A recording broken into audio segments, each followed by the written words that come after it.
नमस्कार, आप देख रहे हैं आज तक डिजिटल। मैं हूं गौरव सावंत। तेजस भारत का हल्का लड़ाकू विमान और इस विमान का डंका अब दुनिया में बज रहा है। भारत के तेजस की खासियत ने दुनिया का ध्यान अपनी ओर आकर्षित किया है, अपनी ओर खींचा है और मलेशिया इस फेहरिस्त में, इस सूची में सबसे आगे है। दरअसल तेजस जो है हमारा भारत का हल्का लड़ाकू विमान, यह चीन के JF-17, दक्षिण कोरिया के FA-50, रूस के MiG-35 और Yak-130 को पीछे छोड़ते हुए मलेशिया की पहली पसंद बन गया। क्यों? खबर इस समय यह आ रही है कि मलेशिया अपने पुराने लड़ाकू विमानों को बदलकर अपने वायुसेना में तेजस को शामिल करना चाहता है। इसको अभी वो स्टडी कर रहा है और रक्षा के इस सौदे के लिए बातचीत की टेबल पर दोनों देश यानी भारत और मलेशिया अभी बातचीत कर रहे हैं। दोनों देशों के बीच ये जो प्रस्तावित रक्षा सौदा है, इस बात की तस्दीक करता है कि भारत अब महज हथियारों का एक बड़ा खरीदार ही नहीं बल्कि निर्यातक भी बन रहा है। तेजस बनाने वाली सरकारी company Hindustan aeronautics limited HAL के अध्यक्ष और प्रबंध निदेशक R माधवन ने कहा कि भारत के तेजस ने चीन, दक्षिण कोरिया और रूस के विमानों को प्रतिस्पर्धा में पीछे छोड़ते हुए लगभग बाजी मार ली है। भारत इस सौदे में मलेशिया को एक और ऑफर दे रहा है। दरअसल रूस पर पश्चिमी देशों के प्रतिबंध हैं और इसी कारण मलेशिया के जो रूसी विमान है, रूसी मूल के Su-30, सुखोई 30 लड़ाकू विमान जो है, उनके रखरखाव में, उनके कलपुर्जों की खरीद में मलेशिया को कुछ समस्या आ रही है। भारत ने ऐसे वक्त में मलेशिया का साथ दिया है। उसने Su-30 के रखरखाव में, मरम्मत में, सर्विसिंग में कलपुर्जों के बदलाव की पेशकश का भी ऑफर दिया है। एक इंटरव्यू में जब माधवन से पूछा गया कि भारत और मलेशिया के बीच तेजस खरीद का सौदा कब तक पूरा होने की उम्मीद है, तो उन्होंने जवाब दिया कि मैं इस सौदे को लेकर बेहद आश्वस्त हूं। अगर कोई राजनीतिक बदलाव नहीं हो जाता तो यह सौदा जल्द हो जाएगा।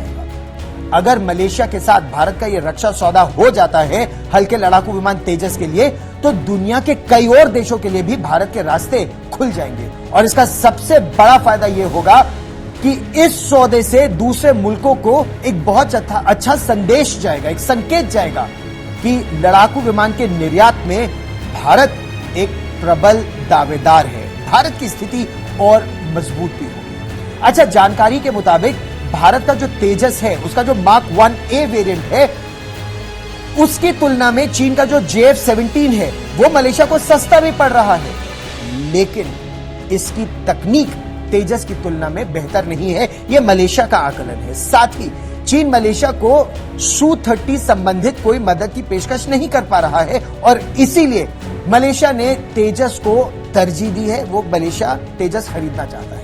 अच्छा, इसमें दो राय नहीं कि रक्षा के क्षेत्र में भारत दिनों दिन प्रगति कर रहा है।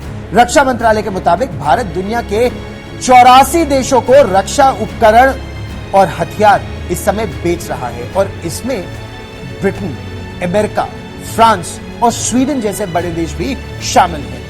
रूस के साथ बने ब्रह्मोस जो सुपरसोनिक क्रूज मिसाइल है, उसके बारे में तो आप जानते ही हैं। जनवरी 2022 में भारत ने फिलीपींस के साथ लगभग 37.5 करोड़ रुपए में ब्रह्मोस मिसाइल का रक्षा सौदा किया था और इस मिसाइल का तोड़ दुनिया में किसी देश के पास नहीं है।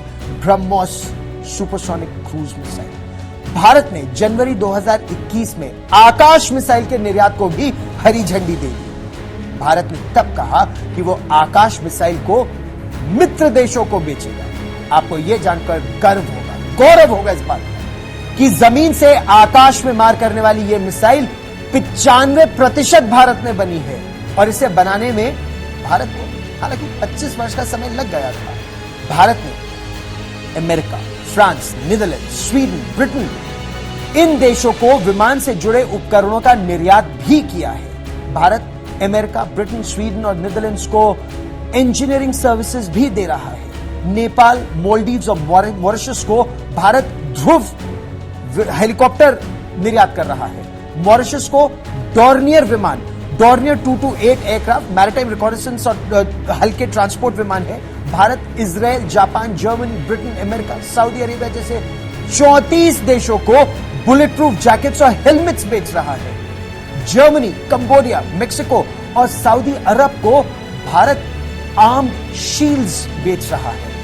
यह है भारत की प्रगति का मार्ग जो धीरे धीरे प्रशस्त हो रहा है। भारत सरकार ने लक्ष्य रखा है कि वर्ष 2024 तक भारत हथियार के निर्यात को लेकर $5 अरब का टारगेट है उसे पार करेगा। भारत आज विश्व में हथियारों का दूसरा सबसे बड़ा आयात करने वाला देश है, लेकिन दुनिया भर में हथियारों के आयात के रूप में भारत की जो छवि है, भारत अब उसको बदल रहा है। खुद को हथियारों का महत्वपूर्ण निर्यातक देश के रूप में भी स्थापित करने की भारत के सामने बड़ी चुनौती है, लेकिन भारत ने यह चुनौती स्वीकार की। ये वीडियो आपको कैसा लगा?